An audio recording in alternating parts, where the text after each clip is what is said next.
Hello everyone and welcome to another casual review. Today I'm talking about Metro Last Light Redux. I was going to take a break after playing through Metroid 2033, but I enjoyed the ending of that game so much and I wanted to see what happened in the next one. I hopped right into Last Light. As far as the story goes, it picks up right after the events of Metro 2033, so there are going to be major spoilers for that game. So if you haven't played through Metro 2033 first, I would recommend playing that game and then coming back to this video because as I describe the plot, I will be saying major spoilers for that game. Now, I was being very cryptic when I was talking about the plot of that game because I didn't want to reveal too much about the story of 2033, but basically in that game, the whole reason that we got sent on our journey are these special looking mutants that were evolving from all this radiation known as the Dark Ones, and they kind of look humanoid, but they look very scary, and they were around where the main character Artyom's main Metro base was,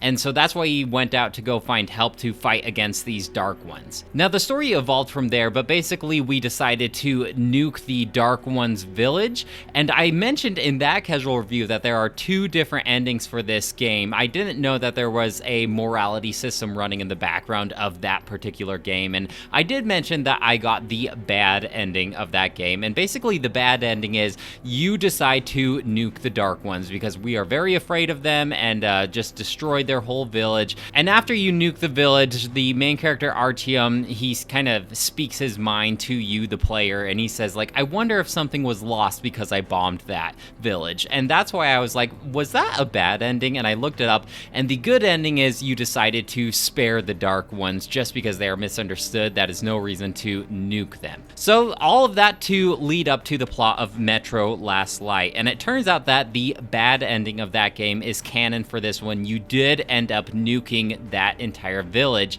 and you got word that there is one surviving Dark One left, and you are sent on a mission to go and destroy it by your commander. And obviously the plot envelops from there, and I don't want to spoil too much, but that's your call to action. I definitely feel like as far as the story goes, it evolves in interesting and unique places, whereas in the first Metro 2033, it feels like you are just doing one objective, one goal the entire way. And there's a lot about Metro Last Light that has a lot more variety in it than in Metro 2033. As far as the game's mechanics themselves, they are pretty much one-to-one with Metro 2033. Controls are the same, equipment is basically the same. You have to worry about maintaining your mask and your filters and your flashlight and charging up the power in your flashlight and certain guns. So it is all very similar to Metro 2033, and if you are playing these back-to-back, you will be quite familiar with the system by the time you get to Metro Last Light. There is one quality of life feature that I'm not sure if it was in Metro 2033 or not, and I just had somehow missed that tip, but you are able to wipe off the debris from your mask.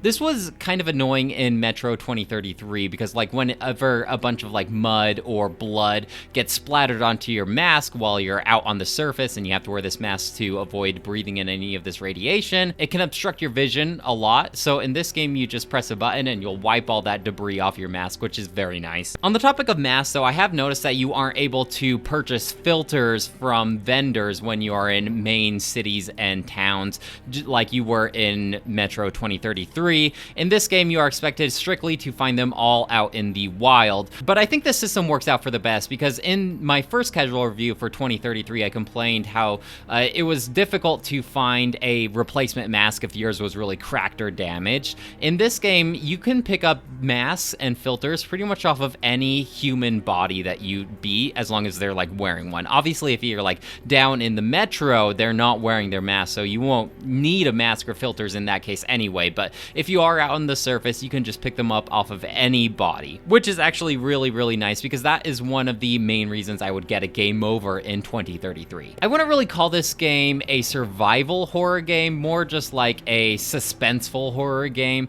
As far as the survival aspect, I felt like I had plenty of currency. All my guns were upgraded all the way. Now, one thing that I did differently with Last Light than I did with 2033 is I pretty much like picked out my favorite 3 guns in the game, upgraded them completely, and then never replaced them, which completely worked. I felt like I was a lot more experimental experimental in 2033 in terms of guns. But in this game, I found what I liked, and I stuck with it. You got your shotgun for the mutants, you have your sniper, and your assault rifle for the regular humans. And on the topic of humans, I felt like the main combat and encounters in 2033 were with mutants. And while you fight plenty of mutants in Last Light as well, I feel like more of the war, more of the beef is with the different human factions. Now, you play as Artyom, and he is part of the Spartan faction. This is like a new made-up faction for this world. But you do encounter communists and Nazis because, yes, this does take place in Russia, and you did in the first one, but I felt like you are fighting the communists and Nazis a lot more in Last Light compared to the mutants. One of my biggest complaints about 2033 was the lack of vision in the dark tunnels. It was very, very hard to see on the Switch playing handheld, and I have to say I feel the exact same way about this game as well. There are a lot less of those really, really dark sections, but when I do encounter them, I just can't see anything, like barely anything in the flashlight's field of view. I did kind of learn that if you keep your battery charged up, that kind of helps with the flashlight lighting, but even if your battery's charged all the way up, it's still, your vision is still quite obstructed in those dark scenes. Compared to 2033, Last Light is a lot more varied in a ton of things, and environments included. I felt like it takes you all sorts of places. Like, one is you're in these in the metro, but it's like flooded, so you're going on a boat. I felt like you're up on the surface a lot more often. In 2033, anytime you were on the surface, it took place during winter time, so it was very snowy. You encounter a lot more in different environments here. Like, there's like the icy area where the ice is crumbling beneath you, but some more swampy areas, or even just some more like springtime is coming, so a different environmental variety there as well, which I appreciated because I felt like playing through all of 2033, playing in either the metros or a snowy surface just kind of kept things a little monotonous. So I appreciated the more varied and exciting turns of events that this game had. I just feel like in general, Last Light was a lot more cinematic as well. Like, a lot more exciting story beats happen. And if I was reading the books of these games, I feel like Last Light would be a lot more of an entertaining book. I'm not sure how close they are one-to-one with the book series, but just as far as like plot goes, I was definitely a lot more engaged. And it puts you in a lot more exciting positions, like, oh, you gotta defend this place while the raft is coming to you, or, yeah, oh, like I said, you have to run across this crumbling ice, or, I don't want to say too much because of spoilers, but there's just a lot more variety. As far as the survival aspect of this game and resources go, I had plenty of ammo and currency to go around. I did play this game on normal difficulty, and then there are two different modes as far as this Redux system goes.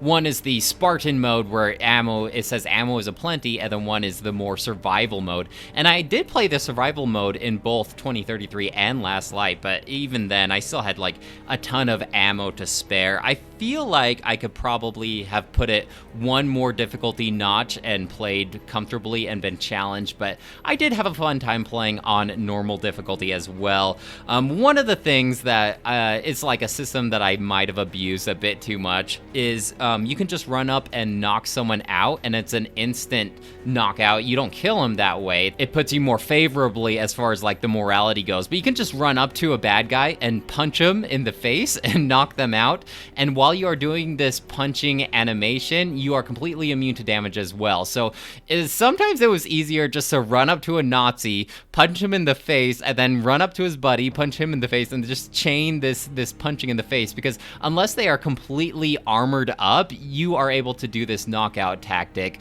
In normal games that do have a system like this, you're only able to knock them out if they haven't seen you and aren't alerted of your presence, but in this one, you could just be in the middle of the firefight and just go up and punch them. So it was really funny, really entertaining, but it certainly made the game a lot easier, especially if you were trying to conserve ammo. Unfortunately, you can't knock out the mutants, you can't punch them in the face, but one good thing about the mutants in this game is there is a lot wider of a variety in terms of mutants compared to 2033. Just ones with that have like different powers, like ones that kind of look like giant bats that beam the supersonic sound waves at you. you, or there's like the ones that like run up to you and just hit you as many times as possible. There's like these shrimp things that swim in the water, so that level where you're like riding in the water canals, they swim up to the side of you, so it made things a lot more exciting and varied that way as well. Also, I felt like you encounter a lot more of these mutant bosses as well, and these mutant bosses were the only time where I felt like normal difficulty still really challenged me, because it's just like a one-to-one dogfight between this giant thing that is just eating your ammo. That's the only time that I felt really challenged, and that's certainly when things felt a lot more tense. As far as length goes, it feels just a bit longer than 2033 in terms of game length, but that might just be in my own head. Still though, I think it was a nice, fun experience, maybe like just a little over 10 hours, and I really appreciate the linear gameplay of this type of game, you know? It's just, you're just playing it for the story, there's not any filler or anything like that, you're always engaged. A bunch of varied things are happening in this game. I was just invested the whole time, and I was having a great time playing it, and I'm glad that it didn't overstay its welcome. I definitely like this game more than 2033, but I'm glad I played them in the correct order, because it would be hard going back to 2033 after playing this one, even if mechanically they do play very similarly. But yeah, I really enjoyed my time. I think I will give this game a score of 4 out of 5. I'm surprised a lot more people don't talk about this game. I feel like the Metro series in general kind of falls under the radar a lot more, which is interesting because it seems like the type of game that a lot of people would be championing. I guess I am now one of them, and unfortunately I have played through all of the Metro games available on the Switch. Looks like I'll have to be looking for a more powerful system like my PC or PlayStation 4 to play the other ones in the series. I'm excited to do so. But for now, that ends my Metro marathon. Well guys, that's it for me. Let me know if you have any questions or comments about Metro Last Light or the Metro series in general. I'm still looking for a Metro book recommendation because it seems like an interesting and exciting world, and I'm curious to see how close the games follow that book series. Otherwise, I'll talk to you later. Bye!